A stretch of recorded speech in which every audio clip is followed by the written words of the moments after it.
another edition of the Traction Reaction Podcast. I'm Steve Zotke, and joining us from Indianapolis, it is Ted Woerner. He's the owner and president and co-founder, of course, of Miles Ahead driving school, and he's also an author of an upcoming book called Savage Angel, a story about his relationship, how he became a fan of IndyCar racing, and of course, driver Swede Savage. Ted, welcome to the show.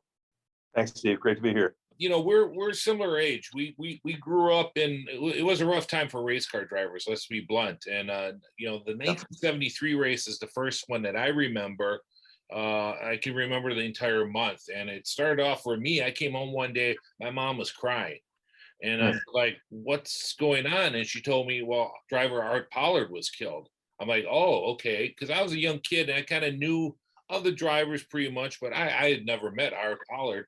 But Art Pollard, my parents knew. He drove for a local stock car driver on the stock car USAC stock car series in '69 and '70, and you know, of course, everybody knows him from his, you know, the Turban and running IndyCar. Right. He actually did some stuff in the stock cars too.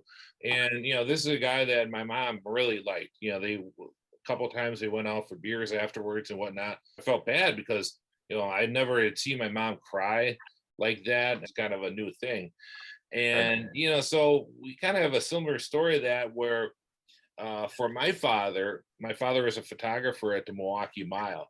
And unfortunately, the Ronnie Duman accident right in front of him. For a lot of us, especially those based in Milwaukee, Ronnie Duman was just this guy who got killed at Milwaukee.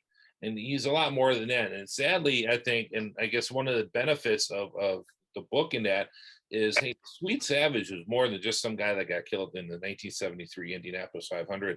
And maybe you can kind of let's actually kind of start from the beginning. Tell us the days of your tube socks in the photo that you said that you loved, and you know, how what was your first memories of Swede Savage? Well, you know, now that you mentioned Art Pollard, you know, so I had followed Swede Savage. My grandmother got me a month of May Indy Star subscription every year when I was a kid growing up. So I had that come into my house, the newspaper from Indianapolis, and I grew up in suburban Chicago. So that's when I first learned about Swede. Now, I didn't really realize that he raced in the Indy 500 in 1972, but when he started driving for STP and Andy Grantelli in the number 40 car, then I was like, well, he must be something special, because, you know, that car has a pretty good history at Indy with the STP Turban with Parnelli Jones and everything. So anyway, I started following him, and I was really fascinated by the fact that he was from California, wavy blonde hair, good-looking guy, athletic, and he came from a completely different mold than someone like a Roger McCluskey or a Lloyd Ruby or AJ Foyt. So I really started following him, and then we went to time trials, whole day qualifying. You know, we drove down for that because we still had family in Indianapolis, and that's just kind of what you did. And so you talk about Art Pollard. So I was there when Art Pollard was killed. The 1973 pole day qualifying there had to have been 250,000 people at that pole day, because everybody was anticipating the first official 200-mile-per-hour lap. And you know, tremendous anticipation, massive crowd. So we got there early, because in early morning practice, that's about the only time during the day where you see all the cars on the track, or a bunch of cars on the track at the same time. And you could always, you know, kind of tell, you know, who's got the hot setup and who's looking good for qualifying. And then I remember that the track went silent. Tom Carnegie announced that there had been a serious crash at the south end of the track. And looking back now, I could kind of understand he's being kind of careful with his words. So I suspect that Carnegie was, you know, suspected that this was something quite serious, if not fatal. You know, some time went by, and of course, there are people in the infield partying and whatnot. And then a few minutes later, they announced that, or not a few minutes later, but an hour and a half later, they announced that Art Pollard had died, and the whole crowd went silent. This was my first exposure to the stark reality personally. And now we were sitting at the north end of the track. We didn't see the crash at the south end, but so that was my first exposure to that aspect of racing in the early 70s at Indy. And then we saw Swede Savage. He was one of the early qualifiers. He broke the track record, and I was all excited about that. So that was my first exposure to Swede. For those who are maybe newer to the sport and maybe haven't been to qualifying back then, I mean, it was electric. I mean, it was, especially when the track record broke and you had all those people and the cheers and the electricity in the crowd was just, it's something. I mean, I was there, and even going back to '92, where the crowds had gone down some. But I remember when Gary Bettenhausen broke the track record in that Menards car, and I was so pumped because I was a big Gary B fan. Crowd was screaming, and then I think Crawford broke the track record after him. And then it was Roberto Guerrero after that, and it was just crazy. And when you have those, everybody, another guy going faster and faster and faster, that tension and everything is building so much. And it certainly was a different time back then. Well, and also, Steve, remember that speeds had increased 27 miles per hour in the span of just 3 years, and that's when they were first putting wings on the cars for the first time, and the speeds increased dramatically. And I remember that the fastest qualifier in 1971, Peter Revson, wouldn't have even made the field the following year with his pole speed qualifying speed. So so there was all this going on, and the track really hadn't changed much since the days of Eddie Sachs and Dave McDonald's fatal crash in 1964, 9 years earlier. So now you've got speeds that were significantly faster in a facility that really hadn't changed. Yeah, and I was introduced to Swede Savage through my older sister because she was a big fan. She thought he was real cute. And all the ladies were fans of Swede Savage. Yeah, she was in high school at the time, and she's like, "Oh yeah, this Swede Savage." And like you said, the STP car and everything. I always thought those were cool. And of course, everybody had STP stickers on their bikes. I had the wagon, everything, all over the bedroom. And and then if you put one on the outside of your bedroom door, boy, your mom would really yell at you. But I mean, talk about Andy Granatelli, such brilliance in marketing by just handing these stickers out like candy. Everybody knew about STP. Yeah, not everybody knew what it stood for, but everybody knew that logo and what what they sold. So yeah, it was pretty cool. And the '73 race. Then if we move forward to the then I wasn't at the race, but I remember watching it on time delay because up until 35, I think, the races were on time delay. So I'm watching it at night. And then you had the rain delays and everything else. And I remember the final day, and they showed the Savage accent. My dad and I were watching it. We were shocked at it. And that was also the first time I had seen then they did a retrospective or something, and they showed the Sachs McDonald accident. And that had been the first time I had ever seen it. This is before YouTube and everything else. So that we didn't have access to all the stuff we do today. And I was like, holy cow, this is a rough sport. So kind of walk us through that, how you remember, and then, unfortunately, July 1st, which a lot of people forget about that period of time between the accident and July 1st. Right. So as you may recall, there were so many rain delays in 1973, and they ended up running the race for good on a Wednesday. So Memorial Day weekend had come and gone, and due to the rain delays, they started the race on a Wednesday afternoon, early in the afternoon. And so, I was like, well, how am I going to follow the race? I'm in school. So I decided to smuggle a transistor radio to school with me, with one of those old wired earplugs. And I put that in my ear, and I was listening to the race in my sixth grade classroom and trying to keep my head turned from the teacher so I wouldn't see my earplug. And then, it was in the afternoon, and all of a sudden, about an hour into the race, Swede had this crash. And they didn't announce who it was for about 10 minutes because they were very, in fact, the Turn 4 reporter, I think may have been Jim Sheldon at the time, was called upon by Sid Collins to comment on what he had seen. And he didn't really see the whole crash, but he suspected there were two cars involved because half of Swede's car went down the straightaway, the back half of the car, and then the half of the car that he was still in went the other side of the track. So there was a lot of confusion as to how many cars were involved, who was involved. So when they finally said it was Swede, I was just shocked. And just, so I had to try to keep my emotions hidden from my teacher. Then there was an hour cleanup of the track, and by then school was out. And then, then I only had one more day left on my month of May subscription to the Indy Star. So I had no way of knowing what condition Swede was in. We knew he was alive, that he'd been taken to the hospital alive, was in critical condition. And then, the morning of July 3rd, on the front page of the Chicago Tribune sports section, just a little article that Swede had died. And I was just, I couldn't believe it.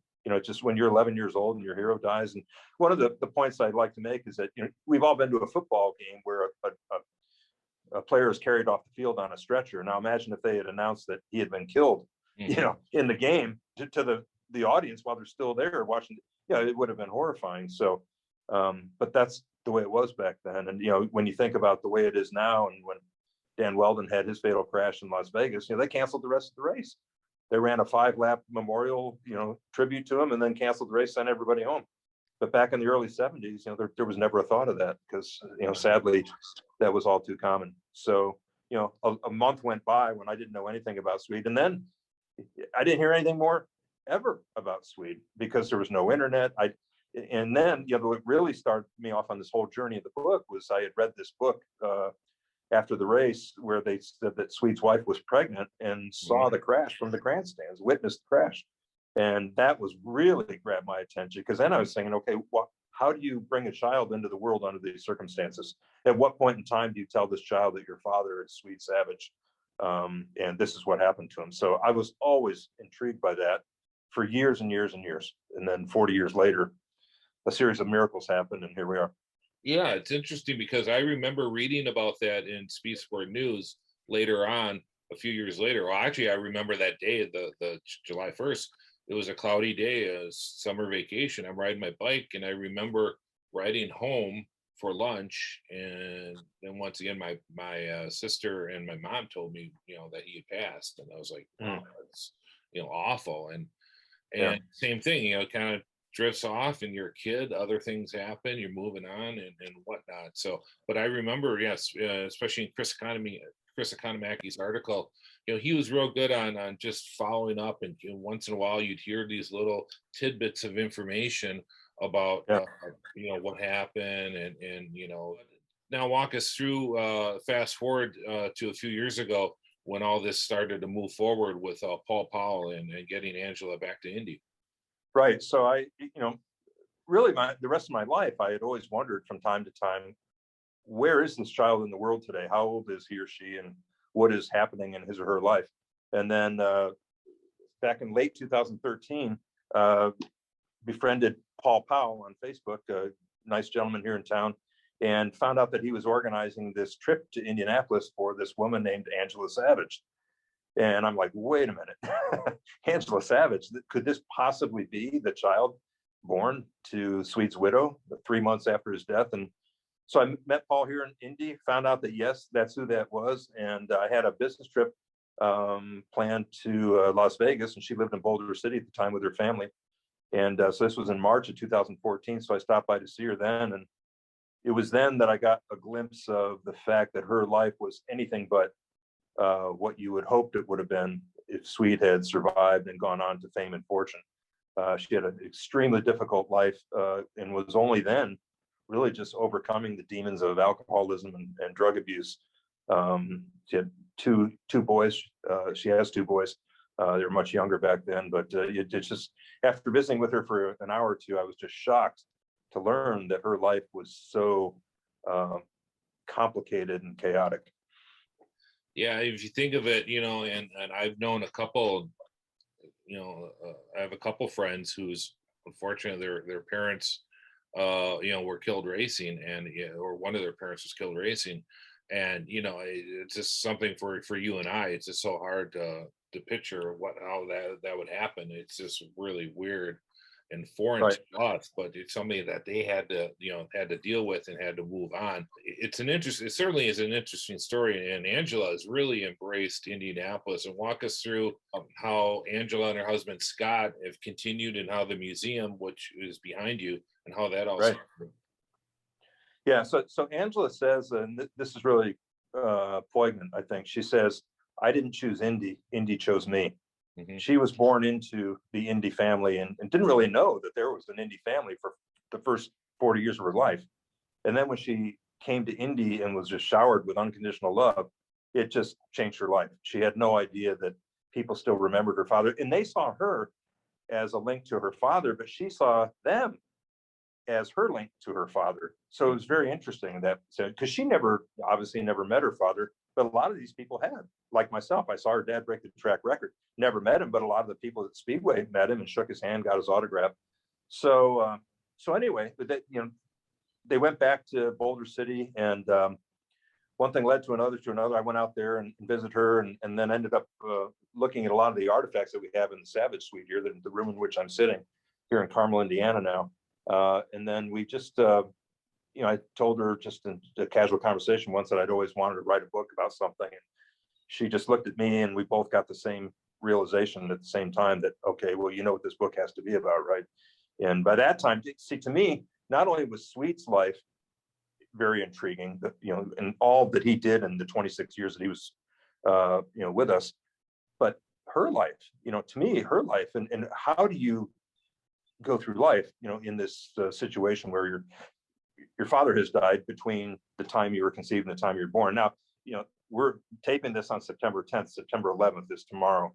Mm-hmm. And it just so happens that there were 108 babies born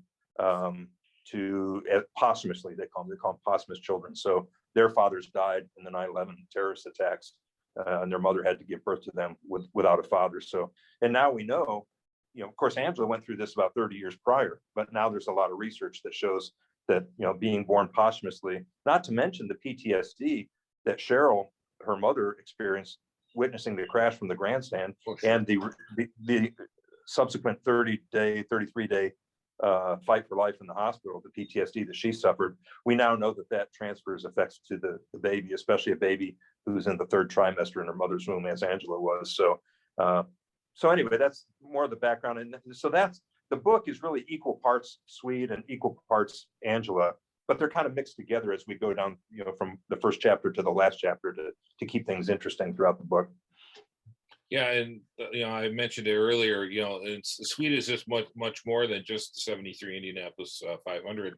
This is as most drivers did back then, had experience in all sorts of racing, even going back to his motocross days. But you're talking about a guy he drove NASCAR, he drove Can-Am, Trans Am, you name it, and a protege of Dan Gurney. Was somebody that was well known throughout the motorsports family. And racing anywhere from California to Florida to Daytona to Watkins Glen, Road America, you name it. He spent a lot of time traveling and meeting people and touched a lot of lives. And even with IndyCar racing, he won the race at Phoenix, but then he had a setback at Ontario during the Quester Grand Prix, where he had to recover from a head injury and lost some time there, and then was able to rebound and race in pretty much the whole season in 1972 for Patrick, which was still trying to get in its sea legs and transition period between Rutherford to where they were the following year in '73, and then really took off. But you always wonder what could have happened. A lot of people say he could have been a superstar and probably would have been a superstar. You think of Swede Savage along the same lines of like a Bobby Marshman too. Very similar, very similar, career paths. So now kind of walk us. It made sense to write a book, but that's not the only thing you're involved with too. Tell us about your Miles Ahead driving. Right. Yeah. So my main business is Miles Ahead. We started at the Indianapolis Motor Speedway doing advanced training for young drivers that evolved into performance driver training at the Speedway, and Mini USA has been our manufacturer partner for 10 years.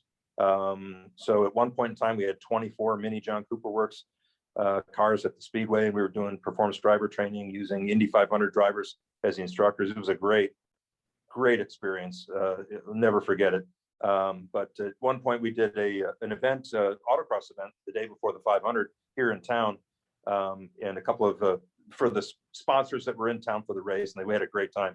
But a couple of executives from Mini were there, and they said, "Hey, could you take this on the road? Set this up in parking lots in the markets where the dealers exist." We said, "Yeah, sure." So anyway, long story short, they sent us on the road, and we did a program called the Mini Challenge for 3 or 4 years.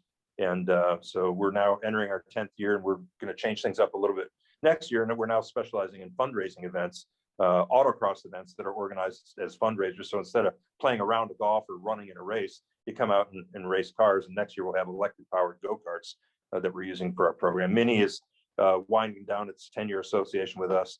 So we're transitioning to electric powered go-karts, which are really fun to race. I believe it.